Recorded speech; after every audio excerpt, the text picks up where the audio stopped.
বউ লবণ কম দেয় তাই খাবারে স্বাদ পাই না। আজ এমন স্পেশাল মশলা দেব যা খেলে শরীরে বিদ্যুতের মতো কারেন্ট দৌড়াবে। এটা কি রান্না করছিস? এটা তো তরকারি না, আগ্নেয়গিরি। আরে বউ, রাগ করো কেন? ঝাল একটু বেশি হলে কি সমস্যা? ঝাল খেলেই তো মানুষের রাগ কমে আর ভালোবাসা বাড়ে, তাই দিয়েছি। উফ, কি গরম!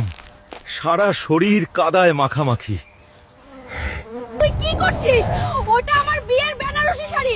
তোর ময়লা হাত দিয়ে আমার শখের শাড়িটা সর্বনাশ করে দিলি। গামছাটা খসখসে ছিল, তাই এই নরম কাপড়টা নিলাম। এখন তো এই শাড়িতে আমার গায়ের পাওয়ারফুল গন্ধ লেগে রইল। রিমোট ছাড়ো, আমি এখন রেসলিং দেখব। তোমার ওই কান্নাকাটির সিরিয়াল দেখলে আমার ব্রেন গলে যাবে। রিমোট আমাকে দাও বলছি। রিমোট নিয়ে কাড়াকাড়ি করতে গিয়ে তো ভেঙেই ফেললি। এখন আমি সিরিয়ালের শেষ পর্ব দেখব কি দিয়ে? রাগ করো কেন? রিমোট নিয়ে ঝগড়া হচ্ছিল, তাই সমান দুই ভাগ করে দিলাম। এখন তুমিও একটা ধরো, আমিও একটা ধরি। মেকআপ করলে সবাইকে সুন্দর লাগে, তাই আমিও একটু ট্রাই করলাম। এখন আমাকে একদম সিনেমার হিরোর মতো লাগছে না? ওরে বাদর, তুই আমার দামি ব্র্যান্ডের লিপস্টিক দিয়ে এটা কি করলি? তোরে হিরো না, পুরো যাত্রাপালা সঙ্গের মতো লাগছে। তোমার লিপস্টিকের কালারটা একটু হালকা ছিল, তাই ভাবলাম পুরোটা মুখে মেখে কালারটা একটু ডিপ করে দিই। সুন্দর হয়েছে তো? বউ, বাজারের লিস্টটা হারিয়ে ফেলেছি, তবে চিন্তা করো না, আমি এমন একটা জিনিস এনেছি যা দেখলে তুমি রান্না করার কথাই ভুলে যাবে। চাল ডাল আনতে বললাম আর তুই আনলি এই পুতুল। এখন কি হাড়িতে পুতুল রান্না করব? আমার কপালটাই পুড়ে গেল রে। পেটের ক্ষুধা তো রোজ মেটাও, তাই ভাবলাম আজ মনের ক্ষুধা মেটাতে একটা খেলনা কিনি। দেখো কত কিউট। ও, মিস্ত্রিদের মতো আস্তে কাজ আমার পছন্দ না। আমার এই এক থাবাতেই পুরো দেয়াল প্লাস্টার হয়ে যাবে। দেখো আমার হাতের জাদু। ওরে রাক্ষস, তোরে ঘর লেপতে বলছি, ভাঙতে না। তোর গায়ের জন্য তো আমার বাপ দাদার আমলের মাটির ঘরটাই ধসে পড়লো। রাগ করো কেন? দেয়ালটা নড়বড়ে ছিল, তাই ভেঙে দিলাম। এখন ঘরটা কেমন ওপেন স্পেস হয়ে গেল। দেখো, হাওয়া বাতাস ভালো আসবে। বউ, এই ফ্যাকাশে শাড়ি বাদ দাও, তোমাকে আমার মতো পাওয়ারফুল কালার পরতে হবে। এই চকচকে লাল সবুজ শাড়িটা দেখো, একদম ফাটাফাটি লাগবেন। ওরে রাক্ষস, থাম। এই ঘৃণ্য রঙের শাড়ি আমার গায়ে চড়াবি না। মানুষ হাসাহাসি করছে। আমাকে কি ট্রাফিক লাইটের মতো লাগছে যে এটা পরবো? তোমার পছন্দের কালার তো অন্ধকারে দেখাই যায় না, তাই এই উজ্জ্বল কালার দিলাম, যাতে ভিড়ের মধ্যেও তোমাকে খুঁজে পাই। ও, সরে দাঁড়াও, আজ ঘর মোছার হাল্ক স্টাইল দেখাবো।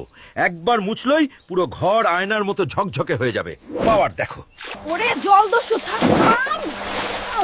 ঘর মুছতে এসে তো পুরো পদ্মা নদী বানিয়ে ফেললি। আমার শুকনো ঘর এখন কাদা পানিতে ভেসে যাচ্ছে। ঘরের মেঝেটা অনেক দিন ধরে নোংরা ছিল, তাই একবারে ডিপ ক্লিন করে দিলাম। একটু সুইমিং পুল ফিলিংও আসবে। উফ, পাশের বাড়ির ভাবির হাতের এই মাংসর ঝোলটা যা হয়েছে না, একদম অমৃতম। তোমার হাতের রান্না তো এর কাছে কিছুই না। ওরে নিমক হারাম, আমার রান্না মুখে রোচে না আর ভাবির রান্না অমৃত লাগে। আজ তোকে ওই ভাবির বাড়িতেই পাঠিয়ে দিব। রাগ করো কেন? আমি তো আসলে তোমার কষ্ট কমানোর জন্য বলছিলাম। ভাবির রান্না বেশি খেলে তোমার রান্নাঘরে পরিশ্রম কম হবে, তাই। ও দেখো, আমার হাত বড় হওয়ালো, মনটা নরম।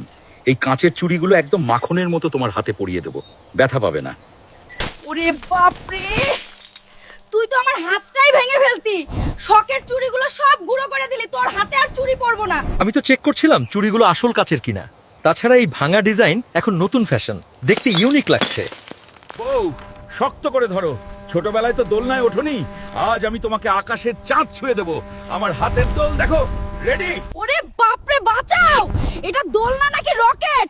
তোর ধাক্কায় তো আমি গ্রাম ছেড়ে অন্য গ্রামে উড়ে যাচ্ছিলাম। আমাকে নামা এক্ষুনি। রাগ করো কেন? তুমিই তো বললে জোরে দোল দিতে, তাই ভাবলাম একটু সুপারম্যান স্টাইলে আকাশে ওড়ার মজা দিই। কেমন লাগলো? বউ, সরে দাঁড়াও। আজ আমি এমন এক সুপার জাম্প দিব যে পুকুরের মাছগুলো ডাঙায় উঠে নাচতে শুরু করবে। রেডি? ওরে বাপরে, এটা কি গোসল করা নাকি সুনামি? তোর এক লাফে পুকুরে সব পানি তো আমার গায়ে উঠে আসলো। রাগ করো কেন? ভাবলাম পানি ঘোলা না করে একবারে সব পানি বের করে দিই। এখন দেখো পুকুর পরিষ্কার করা কত সহজ হবে।